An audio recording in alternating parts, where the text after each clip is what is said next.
Now it is our opportunity to present the 2015 Fritz J. and Dolores H. Russ Prize. First of all, let's sit back and enjoy a short video about the Russ Prize and this year's winners. The Russ Prize is the premier prize in bioengineering. It was originally awarded in the year 2001 and is awarded every other year. It's awarded by the National Academy of Engineering in cooperation with Ohio University. Fritz was one of the original entrepreneurs after World War II in the electronics industry. He and his wife Dolores formed their company in the early 1950s. They dug the foundation for their original building themselves. When they sold the company in 1987, it was one of the largest engineering consulting firms in the country. They lived modestly, even though they were very wealthy people at the end of their lives. They started the award because Fritz was always concerned that the Nobel Prize was not awarded in engineering. He conceived the Russ Prize to fill that gap. The type of person that would win the Russ Prize is someone who would take a basic scientific concept, apply engineering principles, and solve a practical problem. That practical problem, in the case of the Russ Prize, would have significant impact, be in widespread use, and improve the human condition. Fritz was known for thinking 20 or 30 years into the future. In fact, I would say that his impact on Ohio University itself is to inspire us and to set the example for long-term visionary thinking. Examples of past winners of the Russ Prize have included the inventors of the implantable heart pacemaker, the inventor of kidney dialysis, the inventor of the automated DNA sequencer, and the inventor of the enabling technology for heart-lung machines. The Russes wanted to ensure in perpetuity that achievements such as these continued to be awarded, and thereby inspiring a new generation of engineers. The 2015 Fritz J. and Dolores H. Russ Prize is awarded to Blake Wilson, Graham Clark, Erwin Hochmeyer, Ingeborg Hochmeyer de Soya, and Michael Merzenich for engineering cochlear implants that enable the deaf to hear. Michael M. Merzenich, a neuroscientist and professor of otolaryngology at the University of California at San Francisco, established some of the neurophysiological foundations of present cochlear implant, or CI, designs in 1971. Best known for his groundbreaking discoveries in multi-site stimulation of CIs and neuroplasticity, he, along with other CI contributors, developed the Advanced Bionics Cochlear Prostheses, which enabled greater access to and commercialization of CIs. Electrical engineers Erwin Hochmeyer and Ingeborg J. Hochmeyer de Soya began their work on CIs as a team in the mid-1970s in Austria.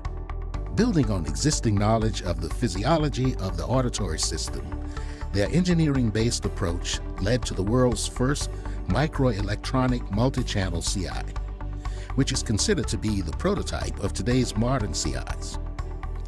The first two devices were implanted in 1977 and 1978. The Hochmeyers have continued to develop cutting-edge hearing implant technologies through their company, Med-L.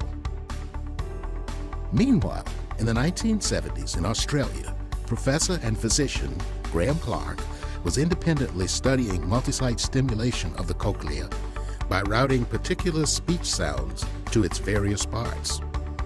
He was focused on designing an implant that would sit flawlessly against the cochlea to correctly stimulate nerve endings. Clark's design was perfected in 1978, and not long after, he implanted his CI into a patient. Clark went on to help create Cochlear Limited, which has provided implants to more than 250,000 patients over the last 30 years. Blake S. Wilson, a professor at Duke University in Durham, North Carolina, began working full-time on CIs in the 1980s when he developed the continuous interleave sampling system. This method made it possible for CI recipients to understand words and sentences with far greater clarity than before. Wilson's breakthrough laid the groundwork for sound processing strategies used widely in today's CIs, and resulted in a rapid expansion in the number of deaf and nearly deaf persons who have received a cochlear implant in one or both ears. More than 320,000 hearing impaired people have received CIs in one or both ears. This life-improving device was made possible through the groundbreaking work of Blake S. Wilson, Graham M. Clark, Erwin Hochmeyer, Ingeborg J. Hochmeyer de Soya, and Michael M. Merzenich. And for this, we award these pioneers the 2015 Fritz J. and Dolores H. Russ Prize.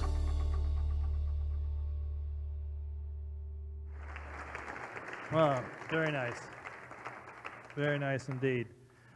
Ladies and gentlemen, please join me in welcoming to the stage Dr. Roderick J. McDavis, the president of Ohio University, who will assist me in this awarding ceremony. Rod.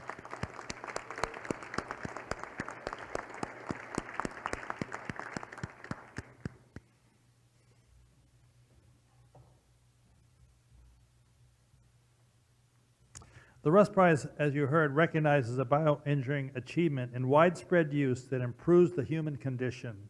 The recipients of the Russ Prize share a $500,000 award, a commemorative medallion, and a certificate. In addition, the recipients are invited to present a formal lecture hosted by Ohio University in Athens, Ohio. The 2015 Fritz J. and Dolores H. Russ Prize honorees, as you've heard a couple of times now, are Professor Graham Clark, Professor Erwin Hochmeyer, Dr. Ingeborg J. Dessur, Dr. Dessur, Dr. Michael M. Merzenich, and Professor Blake S. Wilson. Their citation reads, "For engineering cochlear implants that enable the deaf to hear." Cochlear implants are small electrode devices that provide people with severe to profound sensorineural hearing loss with a sense of sound. The quality of that sound differs from natural hearing sound, with less sound information received and processed by the brain, but many hearing impaired people are able to hear and understand speech and environmental sounds. Newer devices and processing strategies allow hearing impaired to hear better in noisy settings, enjoy music, and even swim with their implants. More than 320,000 hearing impaired people around the world have received cochlear implants, and is the most used neural prosthesis developed to date. Now I ask the winners of the Russ Prize to come forward as your name is called to receive your award, as we did earlier for the Draper Prize. And so the first awardee would be Professor Graham Clark from the University of Melbourne, who cannot be with us this evening. He sends his sincere regrets and his congratulations to his colleagues and his determination to visit Ohio University also. Dr. Ingeborg J. Hochmeyer de Sawyer, she is Chief Executive Officer and Chief Technology Officer of MED-EL. She's also the first woman Russ Prize recipient, and also the first woman ever to get a doctoral degree in electrical engineering in Austria as well. So she has many firsts. Ingeborg, please come forward.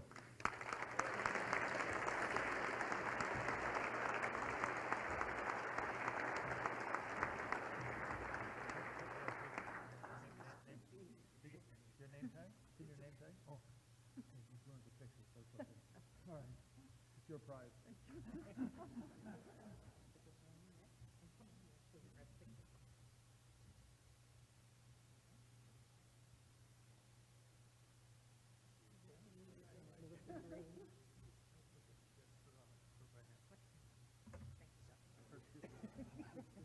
Okay, so the script is there.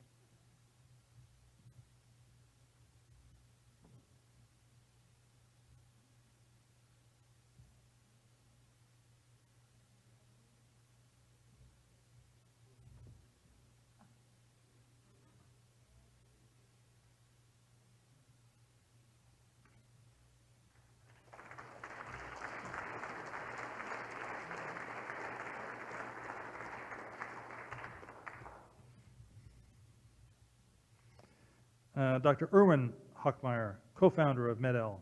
Erwin?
Dr. Michael Mrzinek, Chief Scientific Officer and Chairman of Posit Sciences Corporation.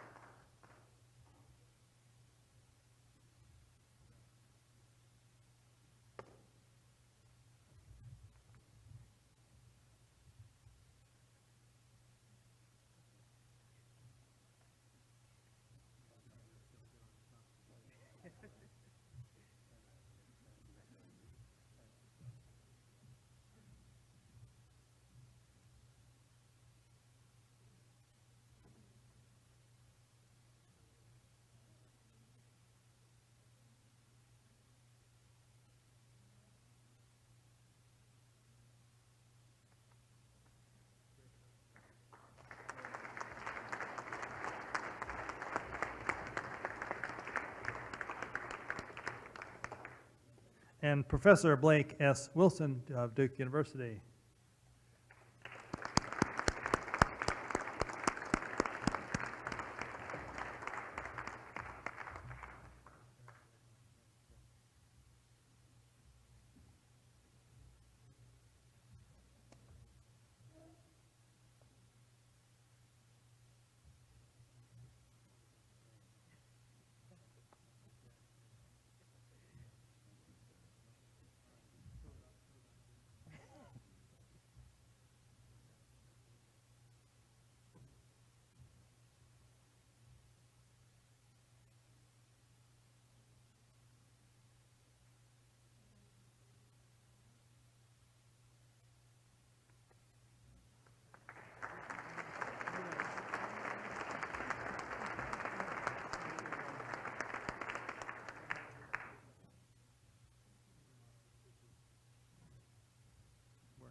So now we are have the opportunity to have Ingeborg Hochmeyer is going to say a few words on behalf of all the winners of the cochlear implant. Ingeborg?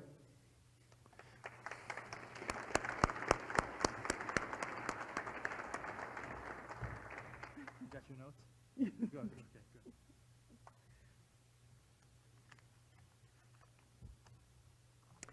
Yeah, Mr. President, dear members of the generous Russ family, ladies and gentlemen, the Fritz and Dolores Russ Prize recognizes a bioengineering achievement in widespread use that improves the human condition. This achievement should create for good at the highest level, helping the public better understand and appreciate the contributions of engineers to our health, well-being, and quality of life.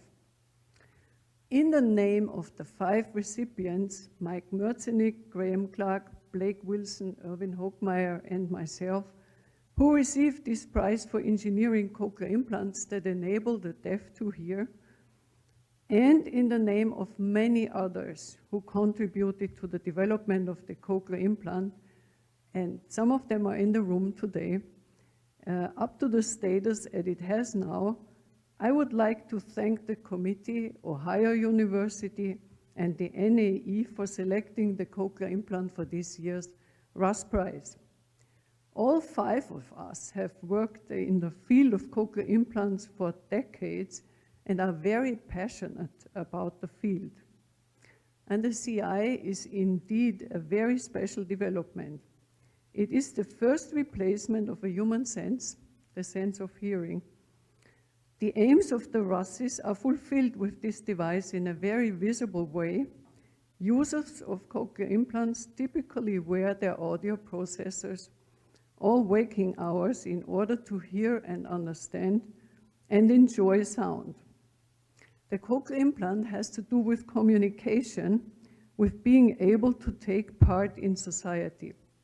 It is connected with every child's human right for education, and there is a growing body of evidence saying that it can alleviate isolation and cognitive decline in older adults.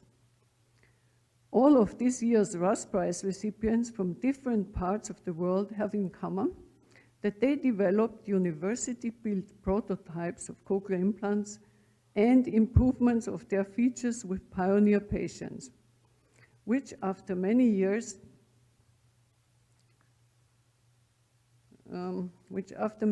of engineering and research ultimately resulted in today's widely spread cochlear implants provided by the 3 biggest cochlear implant manufacturers, one each in Australia, in Europe, and in the US. In the year 2014, approximately 55,000 cochlear implants have been implanted around the globe. This is a big number, but still much smaller than the cardiac pacemaker, which was recognized with the first of the Russ Prizes in 2001, and where the annual numbers far exceed 1 million per year. While in most highly developed health systems, almost all children born deaf or with a considerable hearing loss do in fact receive a cochlear implant before the age of 5, at around which the period of plasticity ends. This is not the case around the world yet, and there is also a huge unmet need with every age group in acquired deafness, especially in older adults. Deafness is very common. Almost every family is affected, probably also in this room. Since this piece of engineering, the cochlear implant, is available, I would like to urge everyone who does not hear to his or her satisfaction to do something about it. Try a hearing aid, get it fitted and refitted, and if it is not sufficient, try hard to get an implant, a cochlear implant. Poor hearing is too big a barrier to communication and quality of life to accept it easily. Thank you very much again.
Well, I really, truly hope that you enjoyed this evening as much as I have.